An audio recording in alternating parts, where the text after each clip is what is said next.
Allenson?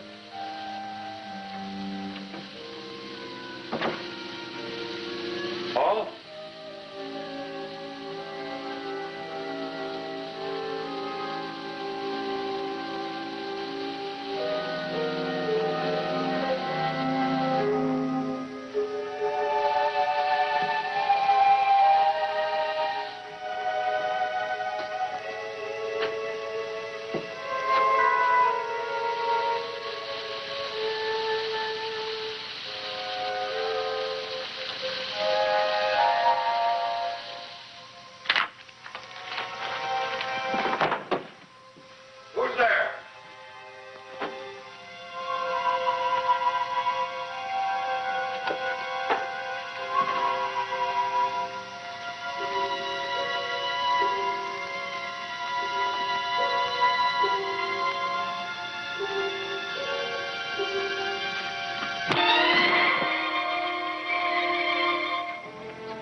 I must speak to you.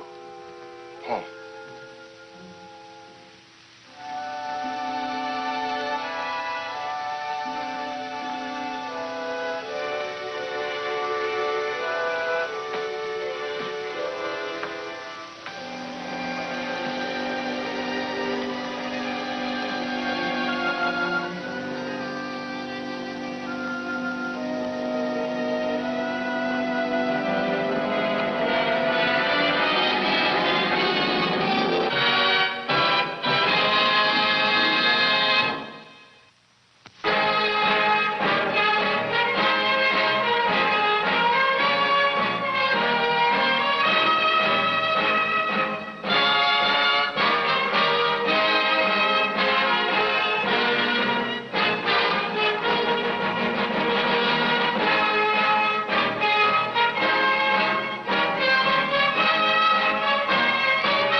It's a well-known fact that man is a creature of habit.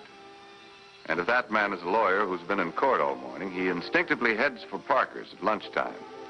A good place to see old friends and trade a little gossip. Today, I was buttonholed by a talkative fellow attorney, young Bob Cowles. I like him. He's on a case and having trouble. It's a court appointment, defending an old actor on a murder charge. Oh, James Carew. Well, then you've heard. Just what I read in the papers. Carew's supposed to have killed Paul Ellenson, the producer, and robbed him of over $2,000. That's the way all the evidence adds up. Every single piece of it. When's the trial? Next week. And I still haven't found a thing to base my defense on. I'll be a great help. Oh, you'll come up with something. I still have one last hope. Ellenson's daughter, Aggie Thorne, the actress. I might be able to find out something about her father's friends or enemies. Maybe one with a motive for killing him. You're really beating the bushes. I've got to try and help that poor old guy. Well, you understand, don't you? Sure I do. Carew's name probably doesn't mean anything to you, but I remember almost flunking a bar exam because Carew was doing Hamlet. Was he really good? I used to wait in line for hours and wind up with a seat in the last row of the balcony. If I had some help from somebody who cares. Meaning me? Well, I just thought, especially since you know something about Carew's past, you could understand why he deserves better than he's getting. He does, Bob, but no, there's just too much here that has to be done. Oh, there she is. Miss Thorne? Carl? Right. Sorry we're late. This is my husband, Tony Alden. How do you do? I appreciate your coming.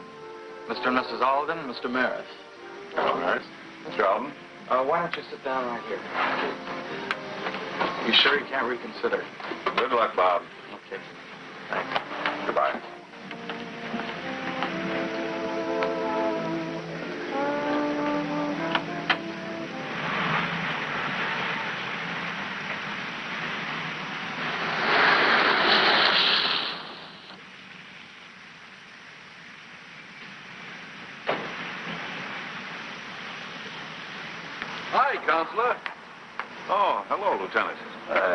matter with you? Client got you down? Well, that's the funny part. It's not my client at all. Oh, that's my boy, Maris. Anyone I know? James Carew. Oh, yeah. You on this case? I haven't been assigned yet, but I've been checking into it a little. Just what happened? Well, on the night of the murder, Carew was at a theatrical club playing poker with Ellenson and 5 other guys. During the game, he hit Ellenson up for a job. It turned down cold. Ellenson won big that night, $2,300, and Carew saw him leave with it. Well, what about the other players? They all had alibis. I checked them out personally. Everything seems to stack up against Carew. When Carew was picked up, he blossomed forth with a whole new set of duds and had folding money in his pocket. Over $2,000. What was his explanation? Wait a minute, Herb. I thought you said you weren't involved in this case. No, I'm not. Not professionally. But, look, Lieutenant, do me a favor, will you? If you see him, would you mention the fact that one of his old fans asked? It might cheer him up to know. I'll do that. See you later, Herb. Lieutenant. Yeah? On second thought, I'd like to tell him in person. Fine. I'll phone down and arrange it.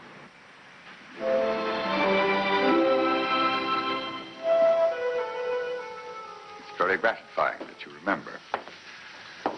So few people do these days. I've just talked to your attorney. You might be interested to know that Bob's trying very hard. I'm sure he is. But it's not an easy task proving me innocent, is it, Mr. Maris? Frankly, it's not. You doubt me, too. I can only judge by the facts. Oh, yes. Those little bits of information that pieced together make me out to be a thief and a murderer. Please sit down and tell me just what happened, starting with the poker game. Well, there isn't very much to tell. Paul Ellison was there, and I asked him about a new play he was casting. And got turned down. I thought he didn't understand that I didn't expect a leading role. I would have settled for anything, even a walk-on. So after he left, I decided to go to his apartment. Explain. And maybe get a loan of some of that money you saw him win? That's what they think.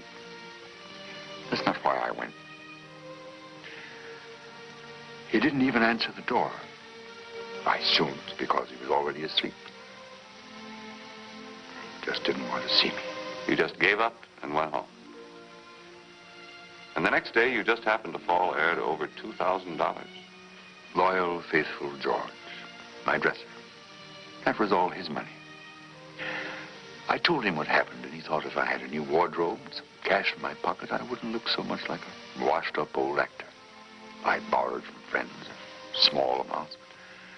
The word gets around, Mr. Maris. Why did George first deny giving you the money when Lieutenant Weston questioned him?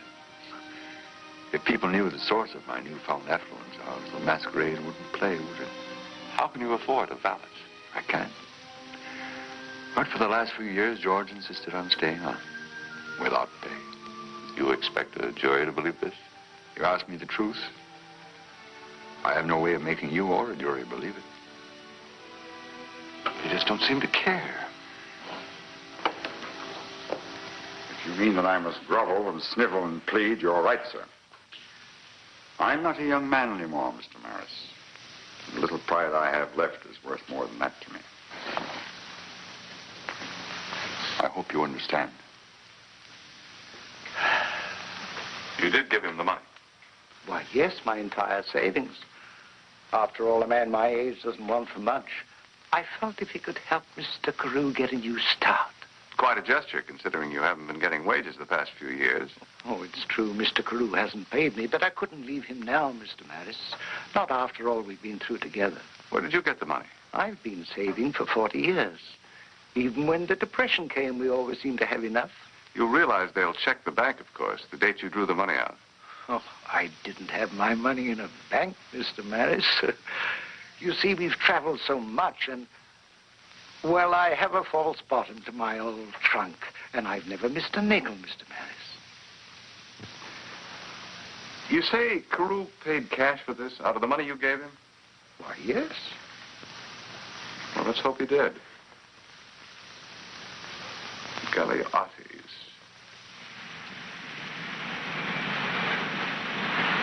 Did Carew pay cash for his purchase? Well, not many of our customers do, but Mr. Carew was an exception. Do you remember anything about the bills, the actual physical size? Well, there was one. I didn't think there was anything wrong in keeping it as an oddity. It was a 10. And, I replaced it with one of my own. could I see it? There isn't anything wrong in keeping it, is there? No. I only kept it to show my little boy. I may want to keep this as evidence. Here. Here's one in exchange. I'll write you a receipt. Ever seen one of these, Lieutenant?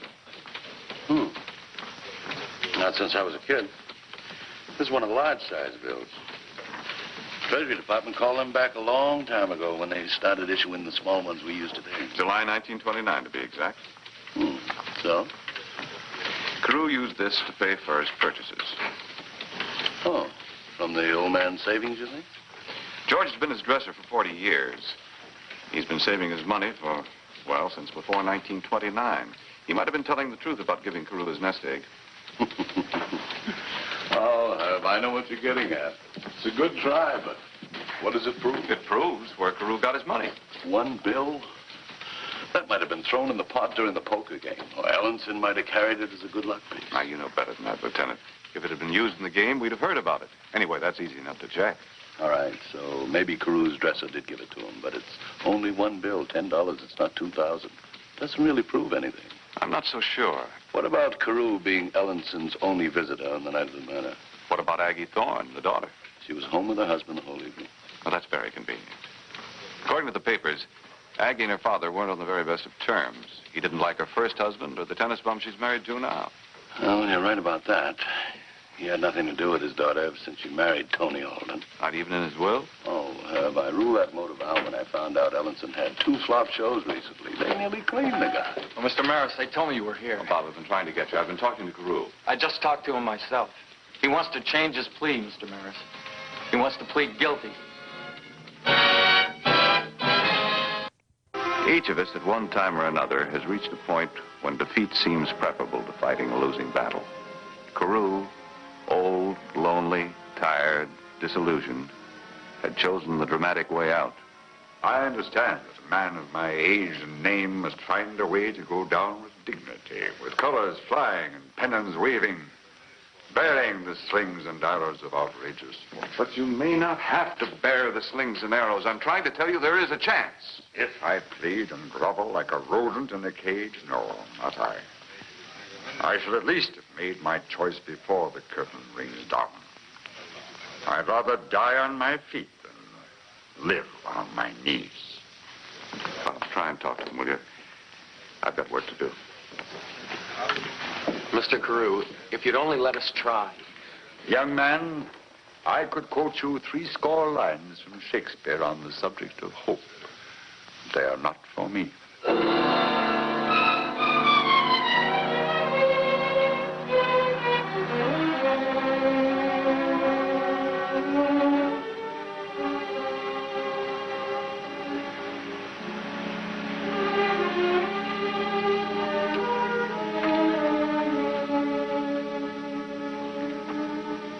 Excuse me. The rehearsal's over. They've all gone home. I want to see Miss Thorne. You a friend? Is that you, Tony? Miss Thorne? My name is Maris, Herbert Maris. Oh, yes, I met you with Bob Collins. I'd like to talk to you for a minute. Sure, come on in. I'm just waiting for my husband. He's late as usual. It's about your husband and your father. Look, Mr. Myers. You've read the newspapers. You think you're going to dig up any more dirt? I'd better explain. I'm not a reporter. No, then what are you? A lawyer. I'm here because I think the wrong man goes on trial next week for the murder of your father. I've been through this all before, with the police, with Cowles. I don't know what you felt toward your father, but with your help, we might find out who killed him. I loved my dad, and he loved me. We just didn't agree about the kind of men I married. What did he have against your husband? An ex-tennis star isn't exactly a millionaire. Dad thought I should be provided for, like he used to. When Tony and I got married, he cut us off. We struggled along without him. You've managed all right so far. Oh, this little present from Dad when I divorced my first husband. It's been in and out of the hawk shop a few times since. This play, that account for it coming out again? No, about a week ago, Tony made a killing at the tennis club. You see, he gambles when he plays. Oh, I think that must be him. Hi, baby. You ready? Darling, this is Mr. Maris, the lawyer. What can we do for you? Your wife tells me you had a good day last week. Good day? Playing tennis. She says you won quite a sum of money. Oh, that. Well, I guess I was playing with some of my old form again. What's this all about? Mr. Maris has been doing some checking. He doesn't think Carew is guilty. Oh? Well, if I can be of any help. When was the last time you saw your father-in-law? I never saw much of him at all. As you might know, Paul was against my marrying Aggie. But you visited him at his apartment. Once with Aggie, and we went to tell him about our marriage. The next time I went alone. He left word at the desk that I wasn't welcome. I never tried again after that. And you didn't see him the night he was murdered? Not alive. The police called us to the apartment. I'm sorry, baby. This is pretty rough on her, Mr. Maris. I understand. Look, if you have any more questions, why don't you come and have lunch with us? No, thanks. I'd better be getting along. We'll just call anytime. Goodbye.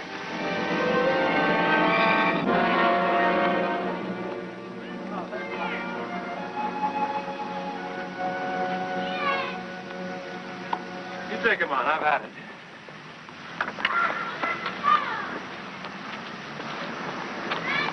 Hi. Hi. You a friend of Tony Alden? Well, I know him. I think he's gone already. You been having much luck lately? Luck? What do you mean? Well, I know he's in the habit of betting when he plays. I wondered if he'd won any real money recently. No, he hasn't won quite a while. He's been having a losing streak, in fact. Cost him plenty. Could he have won and you not know anything about it? No, it's not likely, mister. See, he owes everybody around the club money, and, well, the minute he wins a buck, everybody knows. Looks like you all lost your chance to collect. Last time I saw him, he was loaded. Said he wanted playing. No, we collected. He showed up around here last week pretty flush, but he didn't make it playing. He tell you where he got the money?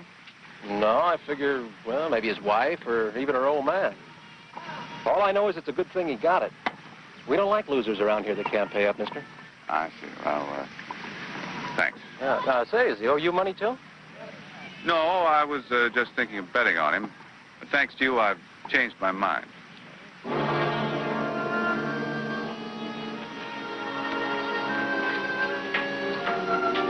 Sorry. No one allowed. They're rehearsing. Tell Miss Thorne it's Herbert Maris. I have instructions not to let anybody... Oh. Yes, sir. It's a wild goose chase, Herb. As far as I'm concerned, we're not going to get any more information out of her than we already have. You don't know that. It's worth a try. It better be worth it. You'll be able to sleep tonight knowing. Thanks.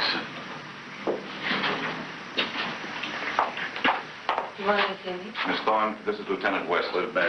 Miss Thorne, on the night of your father's death, your husband was home with you? That's right. The whole evening? Yes. He never left even for a few minutes? Look, would you tell me what this is all about? I have a rehearsal to get back to. Last week, your husband told you he won some money. Do you know exactly how much? 1,500, maybe more. I don't know. Then it could be more. Closer to 2,000? Are you trying to say that Tony took my father's money? Miss Thorne, we're not making accusations. We're just trying to establish a few facts. You're trying to involve Tony in something he knows nothing about. Now, you get out of here. Go on, get out. Well, let's get out.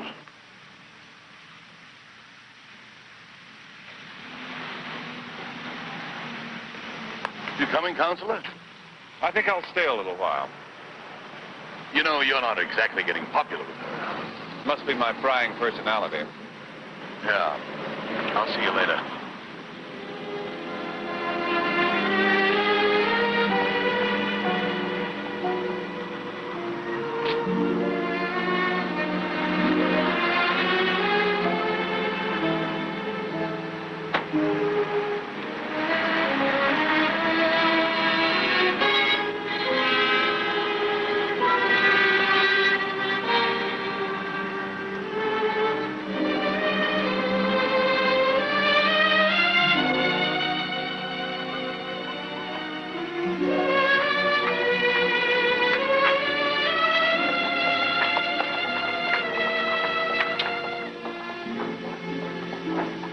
Papa's here, baby. What's the matter? No kiss tonight? Maris was here again with a police lieutenant. Oh? What do you want? Tony, there's nothing to it. You're not involved in anything. Baby, how could you even think I was? I hope I'm not interrupting. Well, it's Mr. Maris. I thought you had gone. Well, we always have time for Mr. Maris, honey. Any luck with your investigation? I'm getting warmer by the minute. Good. What's on your mind? You went out the night of the murder, didn't you? No. I never left the house. Is that right, Miss Thorne? I told you that already. You also told me you loved your father. Of course I did. How could you love him and cover up for Tony here? Now, hold on a minute. She's told you the truth. Is that so, Miss Thorne? I don't know what you're talking about. Now, take it easy. We said we'd be happy to help. But that doesn't include getting a third degree. Ask him where he got that money last week. He certainly didn't win it playing tennis. What's going on here, Maris? Is this some kind of a gag or something? Your story about winning at tennis is pretty stupid, Tony. You may have to furnish the people that lost you. Did you ever think of that? Let's get out of here, honey. Miss Thorne, if you really loved your father, you'd want to see his murderer caught, no matter who it was. Tony, you said you were at the club that night. Shut up, baby. Can't you see what he's trying to do? He knows Carew is guilty. He's just trying to pin it on someone else. You had gambling debts to pay off, didn't you, Tony? So you went up to see Ellenson. I told you he refused to see me. You were afraid they'd stop you at the desk, so you went up the back way. Ellenson refused you the money, so you hit him. You're asking for it, mister. I don't think your wife's going to help you anymore, Tony. You've had it, Maris. I can handle you really. It would take your kind of strength, the kind of weak old man like Carew didn't have to kill a man with a single blow. Kill him, I know that now. You did, you did, you did, you did, you did, you did, you did!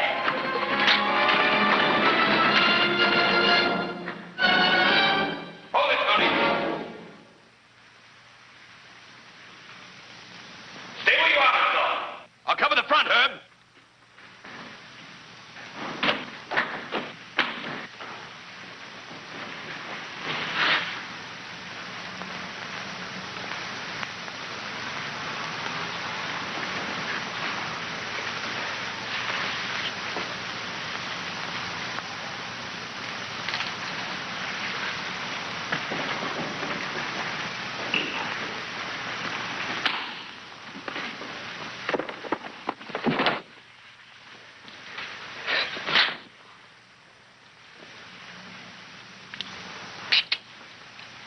All right, Tony, get up.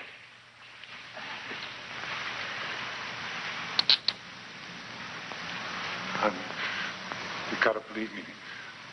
I didn't mean to kill him. I only wanted for him to help us. Why? Why did you? I was afraid he wouldn't give us the money we needed. You know how he was. I saw the money and I just took it.